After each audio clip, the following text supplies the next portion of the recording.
आज हम लोग बौद्ध धर्म के बारे में चर्चा करेंगे कि ये बौद्ध धर्म क्या है, इसका उदय कैसे हुआ, क्यों हुआ, इसके संस्थापक कौन हैं और प्रमुख कारण क्या रहा है। जैसा कि 6वीं शताब्दी ईसा पूर्व में ऐसा माना जाता है कि खूब ढेर सारे कर्मकांड, यज्ञ और बहुत बाह्य आडंबर एकदम अपने चरमोत्कर्ष पर थे। तो ऐसी दशा में जो है दो संप्रदायों का उदय होता है और वो जो दोनों संप्रदाय थे, एक था आस्तिक, दूसरा था नास्तिक। आस्तिक वह थे जो ईश्वर में विश्वास रखते थे और नास्तिक संप्रदाय वो था जो ईश्वर पे विश्वास नहीं रखते थे। मानवता में तो विश्वास रखते थे मगर वे लोग कभी भी ईश्वर में विश्वास नहीं रखते थे। तो उन्हीं नास्तिक संप्रदायों में दो प्रमुख संप्रदाय हैं, वो एक है आपका बौद्ध धर्म, दूसरा है आपका जैन धर्म।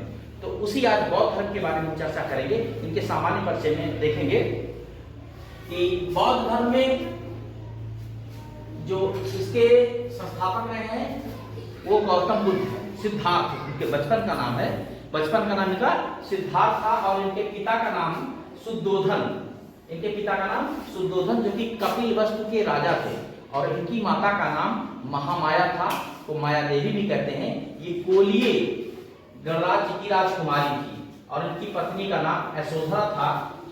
पुत्र एक पुत्र की प्राप्ति होती है जिसका नाम राहुल था। राहुल का मतलब होता है कि एक और बंधन।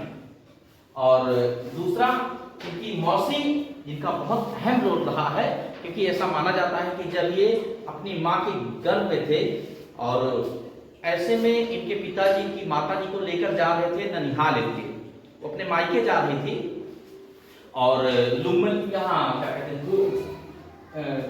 कपिलवस्तु से लगभग 15-16 मील दूर एक लुम्बिनी नामक वन है। उसी वन में इनको प्रसव पीड़ा होती है इनकी माँ को और उस दौरान इनका जन्म होता है। पूछा जाता है कि गौतम बुद्ध का जन्म कहाँ हुआ था, तो इनका जो जन्म हुआ था वो लुम्बिनी वन में हुआ था। तो वहीं पर इनका जन्म होता है और जन्म के लगभग 1 हफ्ते बाद 7-8 दिन बाद इनकी माता का जो है देहांत हो जाता है।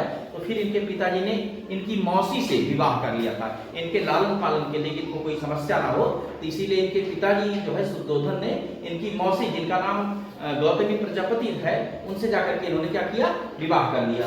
और विवाह करने के बाद में ये अपना जीवन जीने लगे। तो जब इनका जन्म होता है तो इनके पिता जो कि शुद्धोधन है जाते हैं कौटिल्य ऋषि के पास इनकी कुंडली दिखाने के लिए। और जब कुंडली दिखाते हैं तो वहां पर जो कौटिल्य ऋषि ने कहा उसको सुन करके शुद्धोधन बिल्कुल एकदम से भौचक्के रह गए, इनके पैरों तले जमीन ही खिसक गई।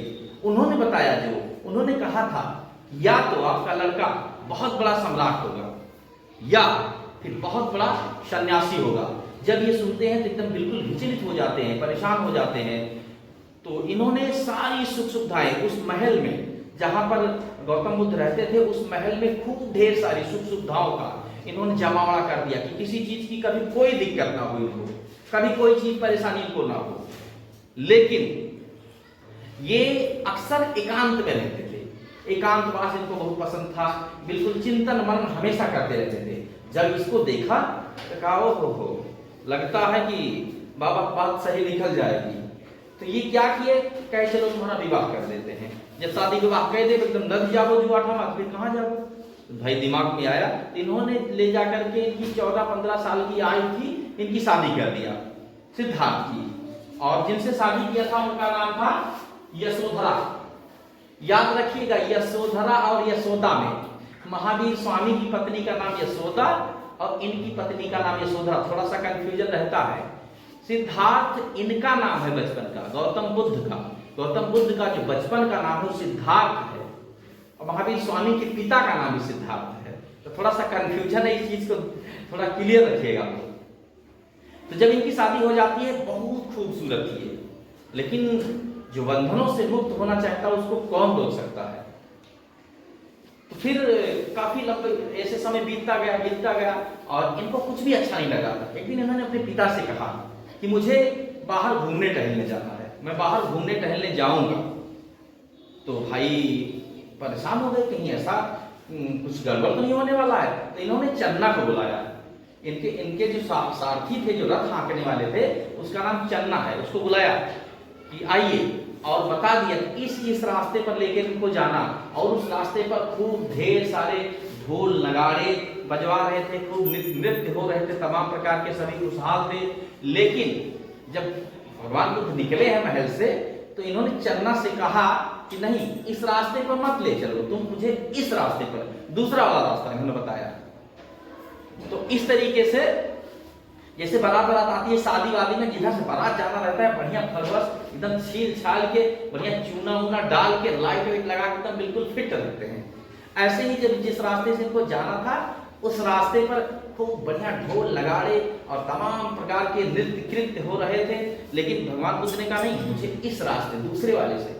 जब ये जा रहे थे तो वही तो कांड हो गया असली वाला। ये जब जैसे कुछ दूरी पर गए हैं, तो इनको जो है एक बूढ़ा व्यक्ति दिखाई दिया है। ये पूछा जाता है 4 दृश्य देखे थे, 4 दृश्य इन्होंने देखे थे जो इनको एकदम बिल्कुल पलट के रख दिया पूरा इनका। सबसे पहले उन्होंने एक बूढ़ा व्यक्ति देखा।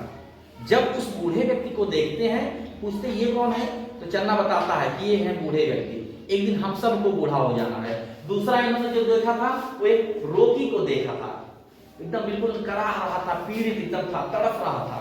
पूछा ये कौन है, ये इनकी दशा कैसी? तो फिर चन्ना ने बताया ये रोगी हैं, शरीर में तमाम अनेकों अनेक रोग हैं और सबको एक न एक दिन इसके गाल के गाल में समाना है। फिर उन्होंने डेड बॉडी देखी, एक मुर्दे को 4 लोग लेकर जा रहे थे कंधे पर। जब ये चीज देखा इन्होंने, अरे पूछो ही ना, पूछो ये क्या है, कहीं यही तो अंतिम है, सबको इसी तरीके से इसी काल के गाल में समा जाना है, सबको एक दिन मृत्यु की शैया पर लेट जाना है। वही बिल्कुल इनका दिमाग घूम गया। थोड़ा सा और आगे जाते हैं, इन्होंने सन्यासी को देखा, एक सन्यासी इन्होंने देखा, और जैसे सन्यासी देखते हैं कहते हैं अरे ये कौन है, ध्यान मग्न होकर बैठा है। तब वहां उन्होंने बताया चन्ना ने, जो उसका रथ आकर, कि ये सन्यासी हैं, ये सत्य की खोज कर रहे हैं। तो ऐसी कंडीशंस में ये जब आते हैं घर पे, तो बिल्कुल एकदम व्याकुल रहते हैं, किसी से लेकिन कुछ कहते नहीं हैं, किसी से कुछ भी नहीं कहते हैं, क्या करना है क्या नहीं करना है, खाना पीना, मतलब बिल्कुल इनका दिमाग एकदम से था कि अब मैं कितनी जल्दी यहां से निकल जाऊं। इनके पुत्र और इनकी बच्चे सोए हुए थे, सब लोग सो रहे थे। ऐसी कंडीशंस में ये रात में उठे हैं, अपनी पत्नी से बता के नहीं गए थे।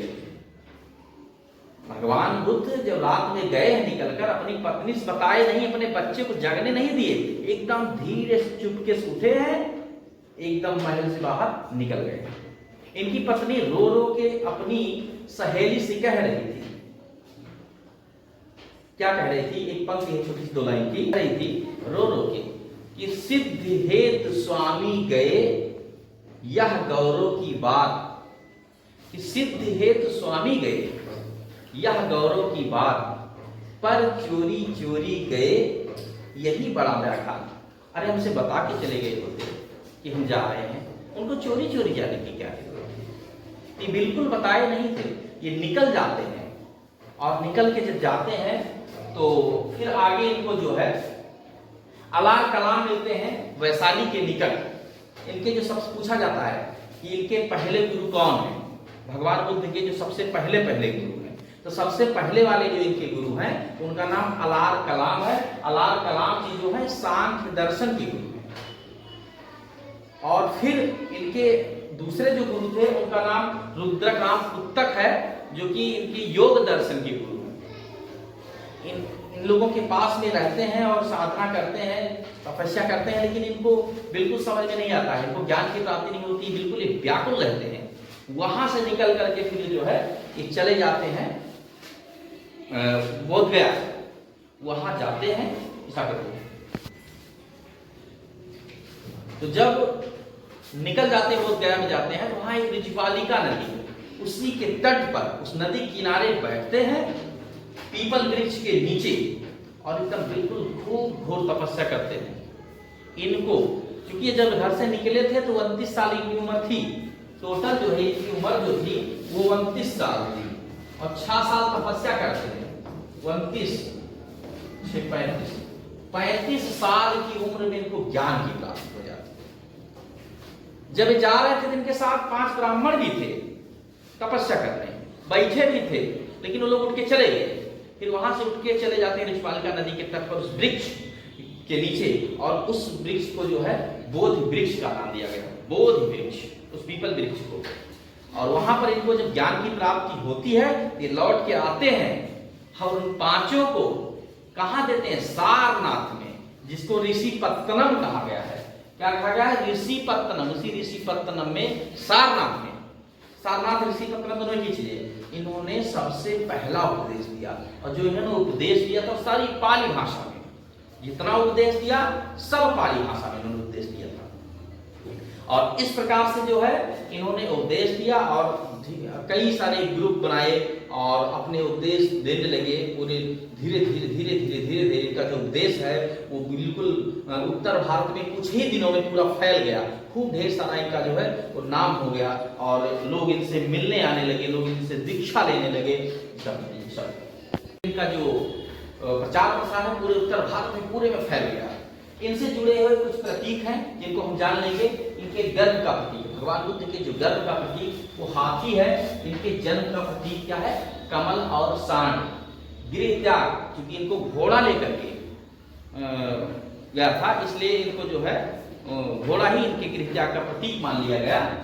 और दूसरा है ज्ञान की प्राप्ति, जिसको संबोधि कहते हैं। तो इनको ज्ञान की जो प्राप्ति हुई थी वो पीपल वृक्ष के नीचे हुई थी। पीपल का वृक्ष था, उसके नीचे बैठे थे, वहीं इनको ज्ञान मिला था भगवान बुद्ध को। तो इसीलिए ज्ञान, इनके ज्ञान का जो प्रतीक है वो पीपल है, उसी को बोधि वृक्ष कहा गया है। निर्वाण, इनका निर्वाण जो कि वो पद चिन्ह है। और भगवान बुद्ध का जो इनका धर्म चक्र परिवर्तन है, मैंने बताया सारनाथ में इन्होंने दिया था। किस भाषा में दिया था? पाली भाषा में दिया था।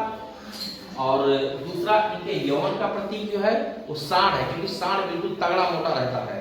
और समृद्धि का प्रतीक शेर है। मृत्यु, इनकी मृत्यु जो है महापरिनिर्वाण, उसका प्रतीक स्तूप है। और अगर पूछा जाए सबसे बड़ा स्तूप कौन सा है? सांची का स्तूप सबसे बड़ा स्तूप है। सांची का स्तूप सबसे बड़ा स्तूप है और वही इनके मृत्यु का जो है प्रतीक है। इनकी मृत्यु को ही महापरिनिर्वाण कहा गया है। मल्ल देश की राजधानी थी, वहीं पर इनकी जो है मृत्यु हुई कुशीनगर में।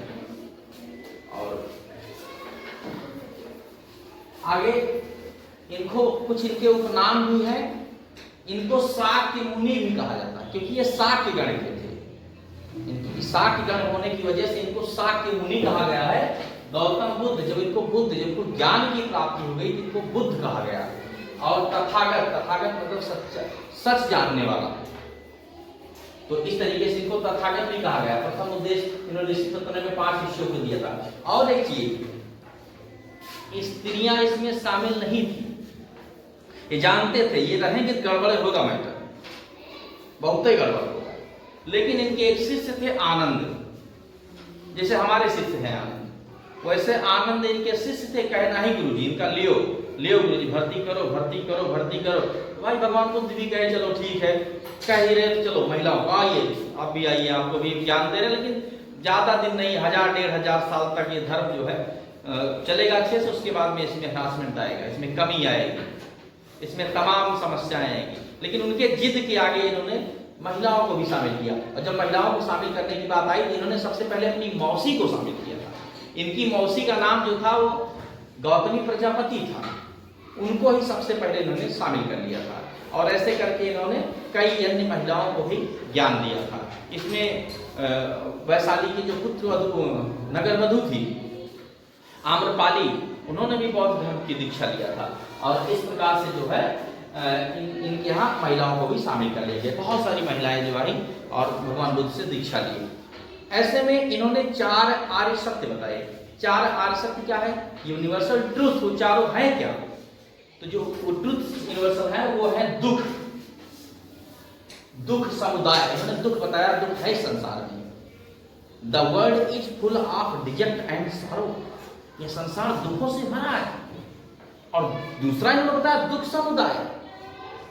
यह दुख अकेला नहीं है, दुख के कई सारे साथी हैं। तीसरा इन्होंने बताया दुख निरोध, इसको दूर किया जा सकता है। और जो सबसे लास्ट है दुख निरोधगामी, इसके लिए मार्ग है, इस दुख को दूर करने का मार्ग है। मार्ग क्या है? उसके लिए इन्होंने अष्टांगिक मार्ग बताया। उसके लिए इन्होंने अष्टांगिक मार्ग बताया। अष्टांगिक मार्ग मतलब 8 है क्या?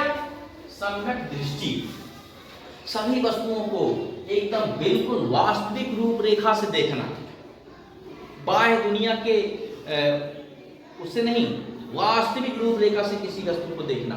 सम्यक दृष्टि, सम्यक संकल्प, हिंसा से मुक्त विचार, बिल्कुल हिंसा से मुक्त विचार रखना, सम्यक दृष्टि, सम्यक संकल्प, सम्यक वाक, आपकी जो भाषा हो, आपकी जो वाणी हो, वो बिल्कुल आप लिए लगे ही ना। चौथा सम्यक कर्मकांड, कर्मकांड जानते हो, दया, दान, सत्य, अहिंसा, सत्कर्म, यही तो है, यही तो है आपके सत्कर्म। अगले सम्यक आजीवन, सदाचार जीवन जीना, सदाचार बिल्कुल सीधा साधा जीवन जीना। सम्यक व्यायाम, विवेकपूर्ण प्रयत्न करना, व्यायाम मतलब विवेकपूर्ण प्रयत्न करना, जो भी कोशिशें होंगी बिल्कुल दिमाग से, किसी के बहकावे में, किसी के छल में, किसी के उकसाने में नहीं। सम्यक स्थिति, आपकी जो विचारधारा हो, जो धारणा हो, बिल्कुल सच्ची होनी चाहिए, कटुता नहीं होनी चाहिए, छल नहीं होना चाहिए किसी के प्रति। अगली है सबसे लास्ट, सम्यक समाज, मन और चित्त की एकाग्रता। इतने चीजों को धारण कर लेगा, इन 8 चीजों को, उसे कभी दुख नहीं होगा, वो दुख से दूर हो जाएगा। अब भगवान बुद्ध से संबंधित और तथ्यों को हम जानेंगे इसके दूसरे भाग में। आज